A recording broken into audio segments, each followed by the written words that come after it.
Nagulat daw si Senate President Pro Tempore Ping Lacson na sa 2025 General Appropriations Act, mahigit 100 bilyong piso aniya ang insertions o isiningit ng halos lahat ng senador ng 19th Congress. Individual insertions daw ito na naka-FLR o for later release. Hindi pa raw siya nakakita ng ganito kalaking halaga. Sabi ni Lacson, hindi pa niya nakikita ang buong listahan ng mga kongresistang nagsingit din sa budget pero mahaba rin aniya ito. Pwede raw niyang tanungin sa budget deliberation kung bakit ito pinayagan, kung ilan sa mga insertion ang na-release at paano ito ipinatupad. Giit ni Lacson, bagamat hindi naman agad-agad masasabing illegal ang mga budget insertion o amendment, nakukwestiyon ito lalo kung umabot ang individual insertion ng 5 hanggang 9 bilyong piso.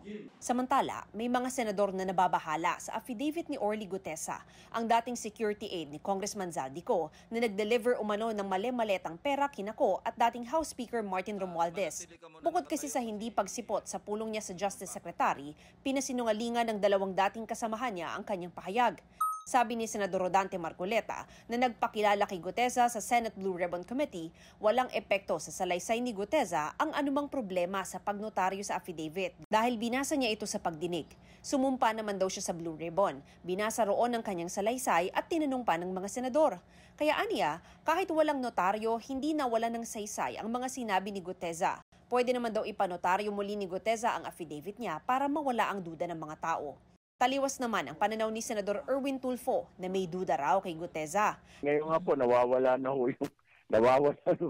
si Mr. Gutesa, hindi na nga makita po, hindi na po matagpuan. Medyo, at this point, medyo nakakapagduda. Gusto ko nga may isang hearing pa po para matawag yung tao na yon, ma-cross-examine ho natin, para matanong lang ho natin, sino ba ang nagturo sa'yo?